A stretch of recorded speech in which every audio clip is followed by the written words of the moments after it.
The moment I said thank you for the $500 check, my grandmother's face went completely white. She set down her carving knife so carefully it barely made a sound against the china platter, looked me straight in the eyes, and said words that turned our entire Christmas dinner into a nightmare. The money I sent you was $1 million, not $500. My name is Sophia Martinez. I'm 29 years old, and I work as a financial investigator for insurance companies in Denver, Colorado. My job involves tracking down people who think they can steal money and get away with it. That Christmas Eve in Phoenix, Arizona, sitting around my family's dining room table, I had just opened what I thought was a generous holiday gift from my grandmother. Inside the cream-colored envelope was a check for exactly $500. I stood up from my chair, making sure everyone at the table could hear me clearly. "Thank you so much, Grandma Elena. This is incredibly thoughtful." She was sitting at the head of the table like always, carving the glazed ham with steady hands despite being 82 years old. But the second those words left my mouth, everything changed. Her whole body went rigid. The carving fork froze halfway through slicing. She put both utensils down with deliberate precision, her hands trembling slightly as she looked directly at me. "Sophia, the gift I wired to your account last week was $1 million. Where did the rest of it go?" The entire room fell silent instantly. My uncle stopped mid-bite, his fork suspended in the air. My aunt's wineglass paused at her lips. Even my little cousin stopped playing with her phone and looked up. The Christmas music kept playing softly in the background, but it felt wrong now, too cheerful for what was happening. The twinkling lights on the tree behind my grandmother cast shadows that seemed to dance across her worried face. If you've ever had a family gathering that went from perfect to catastrophic in seconds, drop a comment and tell me what happened. Was it during a holiday? What was the moment everything changed? Share your story because I want to know I'm not the only one who's been through something like this. And if family drama hits close to home for you, hit that like button. Let me know you've been there too. 3 weeks earlier, I was working late in my office, surrounded by case files and computer screens showing bank transfers that didn't add up.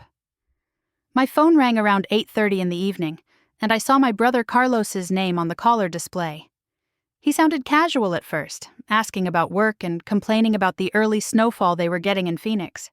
Then he shifted the conversation in a direction that immediately raised red flags for me.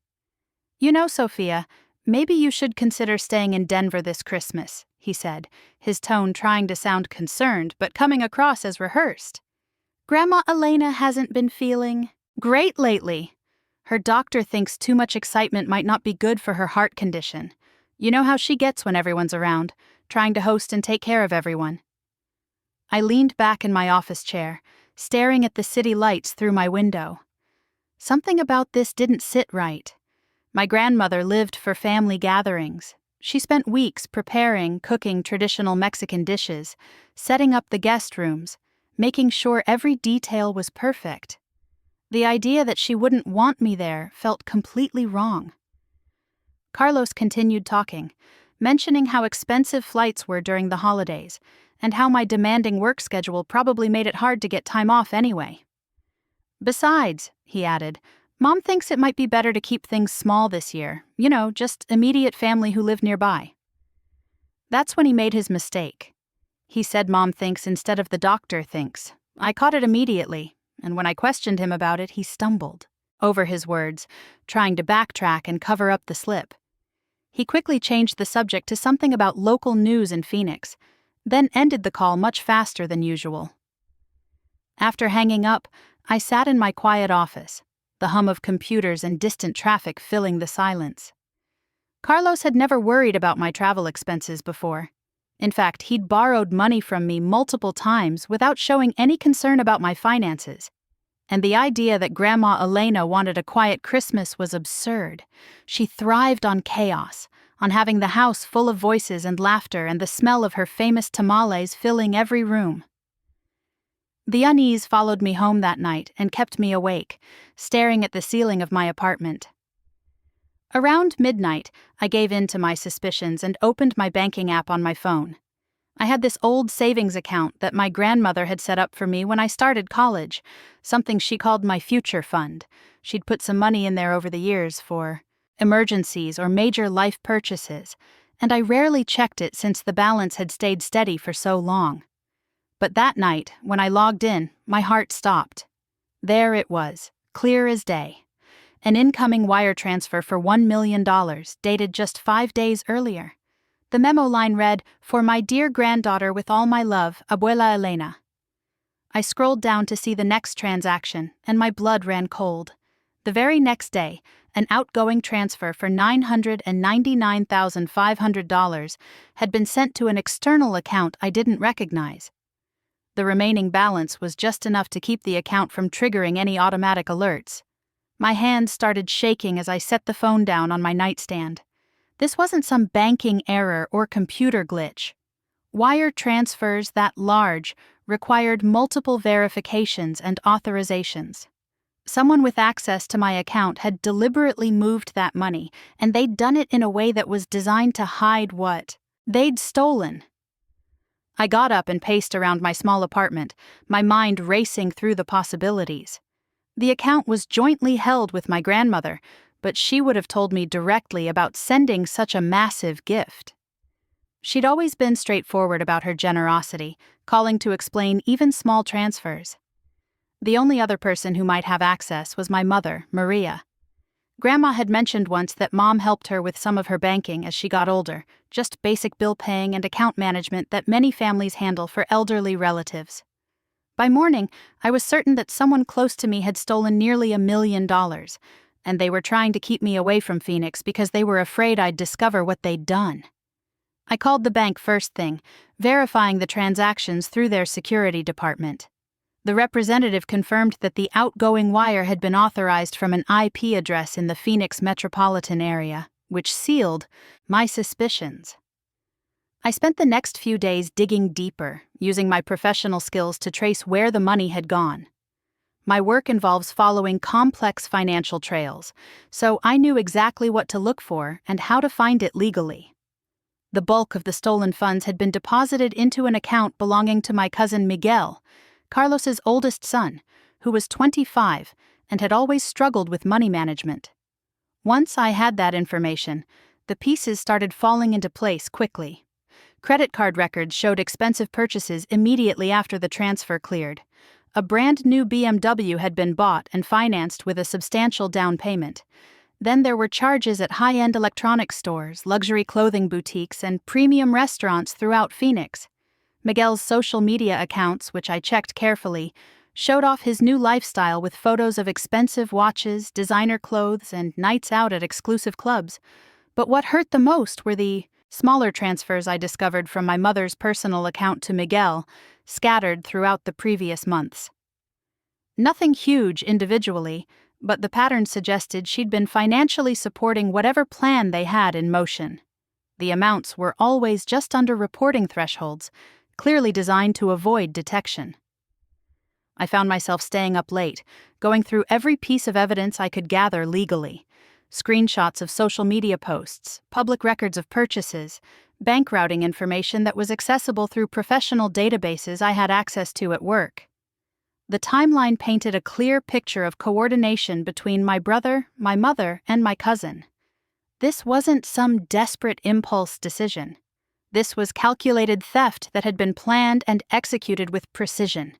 Sleep became impossible. I'd lie in bed replaying every family conversation from recent months, looking for signs I'd missed. Had they been planning this for weeks? Months? The money was supposed to be my inheritance, something my grandmother had saved and invested carefully over decades of hard work. She'd built that nest egg by living modestly, saving every penny she could, working extra shifts at the hospital where she'd been a nurse for 40 years. What made it worse was imagining how excited she must have been to surprise me with such an incredible gift. She probably spent days thinking about how happy it would make me, how it could help me buy a house or start a family or pursue dreams I'd put on hold. Instead, her generosity had been stolen by the very people she trusted most. Doubt crept in during my darkest moments. What if I was wrong? What if there was some explanation I wasn't seeing? But every piece of evidence pointed in the same direction, and my training had taught me to trust facts over feelings. The facts were clear, even if they were heartbreaking. I made my decision. I booked my original flight to Phoenix, the one I'd planned months earlier. I wouldn't give them any warning that I was coming, or any hint that I knew what they'd done. Christmas dinner would be the perfect time to confront them, when everyone was together and they couldn't coordinate their stories or prepare elaborate lies. I was coming or everyone any hint that I knew and they'd done. Christmas it coordinate what they dinner would be the or perfect time to prepare front them. When was together couldn't their stories elaborate lies. I packed my bags with methodical precision, the way I approached complex fraud cases at work. Every document went into a secure folder, every screenshot printed as backup. The evidence was overwhelming, but I needed to see their faces when confronted. Body language tells stories that words try to hide. The flight from Denver to Phoenix felt longer than usual. I stared out the window at endless desert landscapes, my mind cycling through scenarios. How would they react? Denial seemed most likely. Maybe tears, maybe anger. Carlos had always been quick to deflect when caught in lies as kids. Mom would probably try to minimize it, call it a misunderstanding. Miguel might just run. Landing in Phoenix brought familiar heat, even in December. The rental car smelled like artificial pine, and I drove through neighborhoods I'd known since childhood. Nothing looked different. Same strip malls, same palm trees, same mountains rising in the distance. But everything felt wrong now, tainted by what I'd discovered. I pulled into the driveway of my grandmother's house just as the sun was setting. The adobe walls glowed golden, Christmas lights already twinkling around the windows and doorframe. Through the glass, I could see movement inside, family members arriving for dinner. For a moment, watching them laugh and embrace, I almost convinced myself this was all some terrible mistake. My phone buzzed with a text from Carlos. "Surprised you made it after all. Thought you were staying in Denver." The timing felt calculated, like he'd been watching for my arrival. I responded neutrally, something about work freeing up last minute.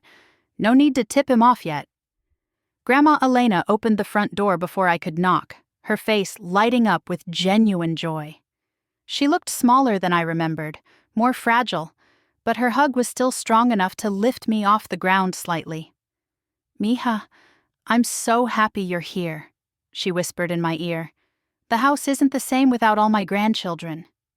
Inside, the familiar sounds and smells of family Christmas wrapped around me. Mariachi music played softly from the kitchen radio.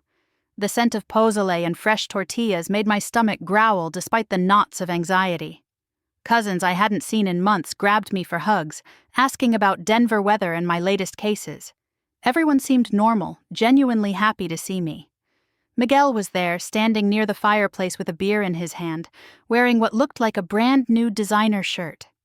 He nodded when our eyes met, his smile not quite reaching his eyes. "Hey, cousin, didn't think you were coming this year." His voice carried a slight edge, tension masked as casual conversation. Mom appeared from the kitchen, wiping her hands on a dish towel. Her embrace lasted longer than usual, and when she pulled back, I caught something in her expression. Guilt, maybe, or fear. "How was your flight, Mija? You look tired."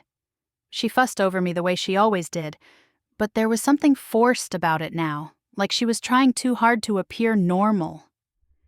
Carlos emerged from the back patio, phone in hand, probably finishing some work call. His greeting was warm enough, but I noticed how quickly he glanced at Miguel, then at Mom. A silent communication passed between them, subtle but unmistakable to someone trained to read people. Dinner preparation became a choreographed dance of avoidance. Whenever I moved toward one person, they seemed to drift away naturally, pulled into other conversations or tasks. Miguel volunteered to run an errand to the store, disappearing for almost an hour. Mom stayed busy in the kitchen, enlisting various family members to help with last-minute preparations. Carlos positioned himself as the host, directing seating arrangements and conversation topics.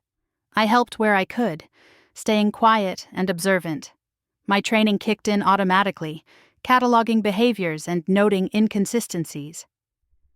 The way Miguel checked his phone constantly, like he was expecting important news.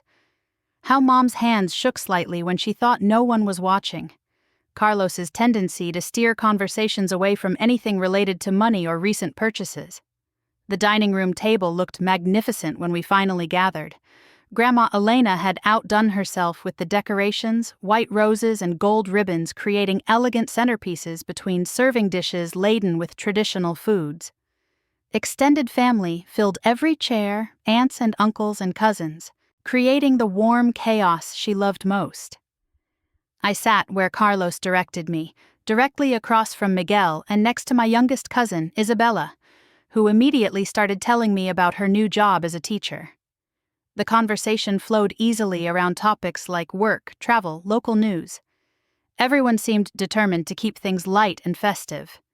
But I was watching the three of them. Mom picked at her food without really eating. Carlos drank more wine than usual, his laugh getting louder as the evening progressed.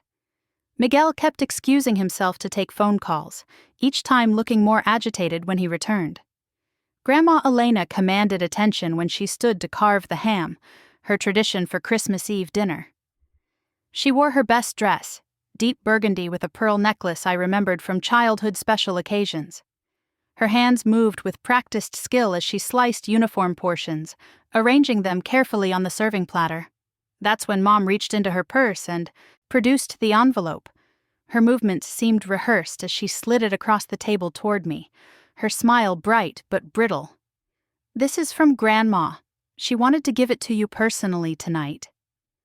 I took the envelope, feeling the weight of the check inside. Part of me hoped desperately that opening it would reveal some innocent explanation, that the bank records were wrong or that I'd misunderstood something fundamental.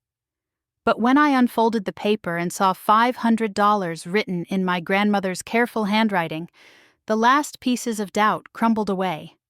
Standing up from my chair, I made sure my voice carried clearly to every corner of the room. "Thank you so much, Grandma Elena. This is incredibly generous." I looked directly at her, watching her face for the reaction I knew was coming. The silence that followed felt like the world holding its breath. Forks stopped moving. Conversations died mid-sentence. Even the mariachi music seemed to fade into background noise, as every eye in the room focused on us. Grandma Elena's face went through a series of expressions, confusion shifting to understanding, then to something much darker. Her voice, when she finally spoke, carried a strength that belied her frail appearance. "Sophia, the gift I sent to your account was $1 million. I have the bank receipts. Where did the money go?" The question hung in the air like smoke from a snuffed candle, acrid and impossible to ignore. Mom's wineglass trembled in her hand. Carlos's face drained of color. Miguel's phone clattered to the floor as his hands went slack. I reached for my own phone, fingers steady despite the adrenaline coursing through my system. "I think we need to talk about that, Grandma. All of us." My voice stayed calm, professional, the same tone I used when presenting evidence to insurance executives. Because I have some very interesting bank records to show everyone. The Christmas dinner I'd dreaded was about to become exactly what I'd feared and exactly what my family deserved. The room stayed frozen as I opened the banking app on my phone. My fingers moved with practiced precision, navigating to the account that held the evidence of their betrayal. The wireless connection to the smart TV took seconds to establish, and suddenly the living room screen displayed exactly what I'd discovered weeks earlier. "This is the incoming wire transfer from 3 weeks ago," I said, my voice cutting through the silence like a blade. The first image showed the deposit clearly, $1 million with the memo line visible to everyone. From Grandma Elena's personal account to mine, with a note saying it was a gift with all her love. I advanced to the next screenshot without pause. And this is what happened the very next day. $999,500 transferred out to an account I didn't recognize. leaving exactly enough to avoid triggering any fraud alerts. Gasps echoed around the table. Uncle Roberto set down his fork with a clatter. Aunt Carmen covered her mouth with both hands. The younger cousins stared at the screen, trying to process what they were seeing. Miguel shot up from his chair so fast it toppled backward. "This is insane. You can't just accuse people without proof." His voice cracked on the last word, betraying the panic he was trying to hide. "You're right," I replied, clicking to the next slide. "So here's the proof. The receiving account belongs to Miguel Herrera." His full name appeared on screen, linked to the routing information I'd traced. "And here are the purchases made immediately after the money cleared." The evidence rolled out methodically. Screenshots of the BMW purchase, the electronics store receipts, the designer clothing charges. Each image time-stamped and documented, creating an undeniable timeline of how my inheritance had been spent. Carlos tried to interrupt, his voice rising desperately. "Sophia, you're misunderstanding. Something here. There has to be an explanation." "There is an explanation," I continued, advancing to the next set of images. "These are transfers from Mom's personal account to Miguel over the past 6 months. Small amounts, always under reporting thresholds. Classic structuring to avoid detection." Mom's wine glass slipped from her fingers, shattering against the hardwood floor. Red wine spread across the white tablecloth like blood, staining everything it touched. She stared at the mess, her face pale as parchment. "And here's Miguel's social media activity from the past 3 weeks," I said, showing posts of him wearing expensive watches, dining at premium restaurants, showing off purchases that his restaurant job could never afford. "All of this funded by money that was meant for me."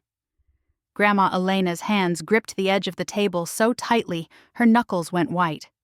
Her voice shook with controlled fury when she finally spoke. "Miguel, is this true? Did you steal from your own family?" "It wasn't stealing!" Miguel burst out, his composure completely shattered. "It was supposed to be a loan. I was going to pay it back once my business got going. Carlos said you had plenty of money that you wouldn't even miss it." The admission hung in the air like a confession at trial. Carlos's face went ashen as every eye turned toward him. "That's not what I said," he stammered. "I never told you to steal anything." "You said Sophia was making good money in Denver and didn't need help like I did," Miguel shot back, panic making him reckless with his words. "You said the family should take care of each other, and that meant helping me get started."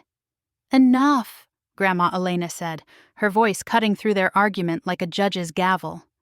She stood slowly, her small frame somehow commanding the attention of everyone in the room. "Miguel, you will return every penny you stole. Carlos, you will explain your role in this betrayal, and Maria," she turned to my mother, "you will tell me why you helped them rob your own daughter." Mom finally looked up from the wine stain, tears streaming down her cheeks. "I didn't know about the $1 million, she whispered. "Miguel came to me months ago, said he needed help starting a catering business. He was so desperate, Elena. He said he'd pay everything back within a year." "So you gave him access to accounts that weren't yours to touch," I said, my professional training keeping my voice level despite the rage building inside me. "You used your power of attorney for Grandma's finances to enable theft." "It wasn't supposed to happen like this," Mom sobbed. "Miguel said he just needed a small loan, maybe 10 or 20,000. When Sophia said she wasn't coming for Christmas, I thought maybe we could handle it quietly, pay everything back before anyone noticed." "Except you didn't count on me actually checking my accounts," I replied. "Or on Grandma sending a gift large enough to expose what you'd already stolen." The younger family members sat in stunned silence, watching their elders destroy themselves with confessions and accusations.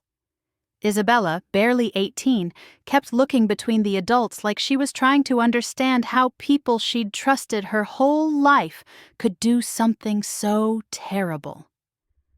Uncle Roberto cleared his throat, his voice heavy with disappointment. "Elena, what do you want to do about this? This is family business, but it's also serious crime."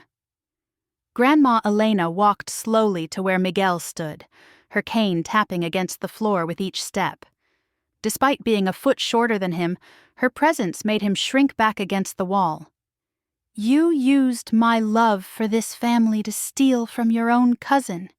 You made me an accomplice to hurting my granddaughter." "Abuela, please," Miguel begged, tears now flowing freely. "I never meant for it to go this far. I was desperate, my rent was behind. I was about to lose everything." "So you decided to take everything?"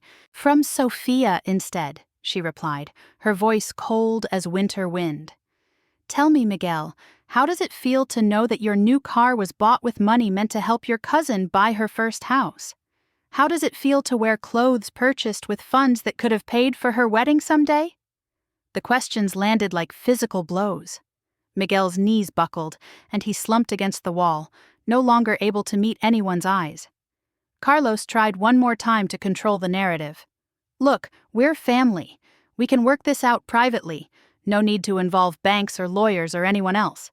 Miguel will sell the car, return what he can, and we'll set up a payment plan for the rest." "A payment plan," I repeated, my voice sharp with disbelief. "For nearly $1 million that he's already spent on luxury items and nights out. At his current salary, assuming he even keeps his job after this, it would take him 40 years to pay back what he stole." "Sophia has a good job," Carlos pressed on, desperation making him reckless. "She doesn't need the money right now like Miguel did. She can wait a few years while he gets established." The room erupted in shocked murmurs at his audacity. To suggest that I should simply accept being robbed because I had the means to survive, it was beyond comprehension. "That's not your decision to make," I said, pulling out my phone again. "This isn't about need or convenience. This is about theft, fraud, and betrayal of family trust. And there are consequences for crimes like this." "What are you doing?" Carlos asked, his voice rising with panic. "I'm calling the police," I replied, already dialing. "Grandma Elena, this is your house and your money. Do you want to press charges against the people who stole from you?" My grandmother looked around the room at the faces of her family, some shocked, some guilty, some pleading for mercy they didn't deserve. When her eyes met mine, I saw the steel that had carried her through decades of hard work and sacrifice. "Yes," she said clearly, her voice carrying to every corner of the room. "I want them arrested for what they've done. All of them." The phone connected, and I spoke calmly to the dispatcher. "I need to report a financial crime involving family members. Wire fraud and theft of approximately $1 million. I gave the address and confirmed that all parties were present and evidence was available for review. Mom collapsed into her chair, sobbing uncontrollably. Carlos paced frantically, pulling out his own phone to call someone, probably a lawyer. Miguel remained frozen against the wall, staring at nothing. The other family members began gathering their things, clearly uncomfortable with staying for what was about to unfold. Uncle Roberto approached Grandma Elena, his voice gentle. "Are you sure about this, Hermana? Once you involve the police, there's no taking it back." "They made their choices," she replied, her resolve unwavering. "Now they'll face the consequences. I won't let my generosity be used as a weapon against my own granddaughter." As we waited for the authorities to arrive, the festive atmosphere of Christmas Eve dinner transformed into something resembling a wake. The twinkling lights that had seemed so cheerful an hour earlier now cast eerie shadows across faces, marked by guilt and shame. The mariachi music still played softly from the kitchen radio, but now the celebration felt like a mockery of what family was supposed to mean. Trust, love, protection, support, all the values Grandma Elena had tried to instill in us over the years, lay shattered like Mom's wine glass on the floor. I looked around the table at the remains of our Christmas dinner, plates abandoned, food growing cold, families broken beyond repair by greed and betrayal. The evidence was overwhelming, the confessions recorded in my memory, and justice was finally coming. But victory felt hollow when it came at the cost of everything I'd believed about, the people I loved most, people I loved most. The police arrived faster than anyone expected. 2 Maricopa County Sheriff's deputies knocked on the front door just as Uncle Roberto was helping Aunt Carmen gather their coats. The sound cut through the house like a blade, sharp and final. Everyone froze. Even Miguel stopped his frantic pacing and stared toward the entryway. Grandma Elena walked to the door herself, her cane tapping steadily against the tile floor. She opened it with dignity and tact, greeting the officers like she was welcoming dinner guests rather than reporting her own family for felony theft. "Officers, thank you for coming so quickly. I'm Elena Herrera, and I called about the financial fraud." The 2 deputies stepped inside, their uniforms crisp under the warm glow of Christmas lights. The taller one, Sergeant Williams according to his nameplate, surveyed the scene with experienced eyes. Abandoned dinner plates, broken glass on the floor, family members clustered, in awkward groups avoiding each other's gazes. He'd probably seen this before, holidays bringing out the worst in people.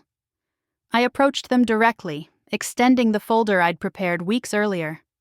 "I'm Sophia Martinez, the victim in this case. I have documentation of everything that was stolen and where the money went." My voice stayed professional, the same tone I used when presenting fraud cases to district attorneys. Sergeant Williams accepted the folder, flipping through pages while his partner, Deputy Chen, took out a notepad. They examined the bank records, the timeline of purchases, the social media evidence I'd compiled. Neither officer seemed surprised by the thoroughness of my documentation. Financial crimes required paper trails, and I'd given them everything they needed. "Ma'am, can you walk us through what happened chronologically?" Deputy Chen asked, pen poised over his notepad. I explained the setup methodically. The joint account established years earlier, my grandmother's intended gift, the discovery of the theft, the investigation I'd conducted to trace where the money went. Both officers took detailed notes, occasionally asking clarifying questions about dates and amounts. Carlos finally found his voice, stepping forward with his hands raised in a gesture of surrender. "Officers, this is all a family misunderstanding. My nephew needed help, and we thought we were borrowing from funds that wouldn't be missed. We fully intended to pay everything back." "Sir, did you have permission from the account holder to transfer those funds?" Sergeant Williams asked, his tone neutral but pointed. "Well, no, but then it's not borrowing, it's theft," the sergeant interrupted. "The amount involved makes this a felony. We're talking about grand theft and wire fraud across state lines."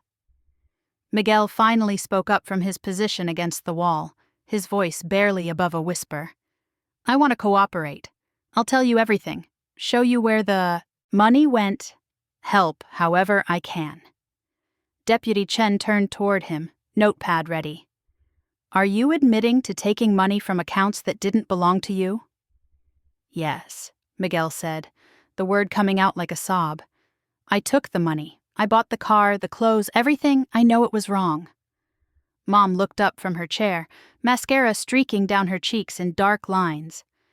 "I helped him access the accounts. I have power of attorney for my mother's finances, and I used it to transfer money to Miguel. I thought it was temporary." The officers exchanged glances, 2 full confessions before they'd even started formal questioning. Deputy Chen continued writing while Sergeant Williams addressed the room. "We're going to need to separate everyone for individual statements. This is a complex case involving multiple suspects and significant financial losses. Some of you will be coming to the station tonight." The younger family members who'd remained started gathering their belongings more urgently. Isabella hugged Grandma Elena goodbye, whispering apologies for what her older relatives had done. Uncle Roberto kissed his sister on the cheek, promising to call tomorrow. Within minutes, the house emptied of everyone except the primary players in this drama. Sergeant Williams set up in the dining room, clearing space among the abandoned dinner plates to spread out his paperwork. Deputy Chen took Miguel into the kitchen for his statement. I could hear him through the doorway, describing in detail how he'd convinced Mom to help him, how Carlos had encouraged the plan, how he'd spent the money on luxuries he'd always wanted but never been able to afford. My turn came next. I sat across from Sergeant Williams at the same table where we'd been sharing Christmas dinner an hour earlier. The contrast felt surreal. Holly centerpieces surrounding legal documents, the smell of pozole mixing with the scent of official paperwork. "Ms. Martinez, you work in financial investigation?" the sergeant asked, reviewing my statement. "Yes, for insurance companies. I track down fraud and embezzlement cases, which is why I knew how to document this properly." I gestured toward the evidence folder. "Everything in there is legally obtained and admissible." He nodded approvingly. "This is the most thorough victim complaint I've seen in years. Usually family theft cases are messy," he said she said situations with minimal documentation. "You've made our job much easier." We went through the timeline again, him asking specific questions about my relationship with the suspects, my discovery of the theft, my decision to investigate rather than confront them immediately. The process took nearly an hour, but I appreciated his thoroughness. "One more question," Sergeant Williams said, closing his notepad. "Are you certain you want to proceed with full prosecution? These are family members, and the courts sometimes look favorably on restitution agreements in cases like this." I thought about it for exactly 3 seconds. "Yes, I want full prosecution. This wasn't some desperate moment of weakness. This was planned, coordinated theft from an elderly woman and her granddaughter. They used family trust as a weapon, and they need to face real consequences." Through the kitchen doorway, I could hear Miguel's voice breaking as he confessed to spending thousands on designer clothes, expensive dinners, and nights at exclusive clubs. Money that was supposed to help me build a future had funded his fantasy lifestyle for 3 weeks. Mom's statement came next, and I watched through the dining room archway as she sat across from Deputy Chen, twisting tissues in her hands while she explained her role. She kept emphasizing that she thought it was temporary, that Miguel had promised to pay everything back, that she never imagined Grandma Elena would send such a large gift right when the theft would be discovered. "Did you discuss the plan with your son Carlos?" Deputy Chen asked. "Yes," Mom admitted, her voice barely audible. "He said Sophia was doing well financially and wouldn't need the money immediately. He thought we could replace it before anyone noticed." Carlos's statement proved the most combative. I could hear him through the walls, his voice rising as he tried to minimize his involvement, claiming he'd only given advice, not participated in the actual theft. But Mom and Miguel had already placed him at the center of the conspiracy, and his attempts at damage control only made him sound more guilty. "Sir, did you encourage your nephew to take money from accounts he didn't own?" Deputy Chen pressed. "I said the family should help each other," Carlos replied, his tone defensive. "I didn't specifically tell him to steal anything." "But you knew he was taking money without permission." A long pause. Then, quietly, "Yes." Grandma Elena gave her statement last, sitting straight-backed in her favorite armchair while Sergeant Williams took notes. Her voice remained steady as she described her decision to give me the $1 million gift, her shock at discovering the theft, her determination to see justice done regardless of family relationships. "Mrs. Herrera, this is a difficult situation. Are you prepared for the potential consequences of prosecuting your own family members?" the sergeant asked gently. "Officer, I raised my children and grandchildren to understand right from wrong," she replied, her voice firm.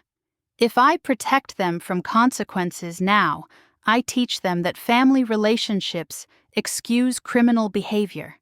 That's not love, that's enabling." By the time all statements were completed, it was nearly midnight. The Christmas Eve that had started with traditional celebration had become a crime scene with evidence bags and arrest procedures. Mom and Miguel were handcuffed and placed in separate patrol cars. Carlos argued loudly about needing to call his lawyer, but he joined them in custody minutes later. I stood in the driveway watching the red and blue lights disappear down the quiet residential street. Neighbors had come outside to see what was happening, their Christmas Eve disrupted by police cars and family drama playing out in public view.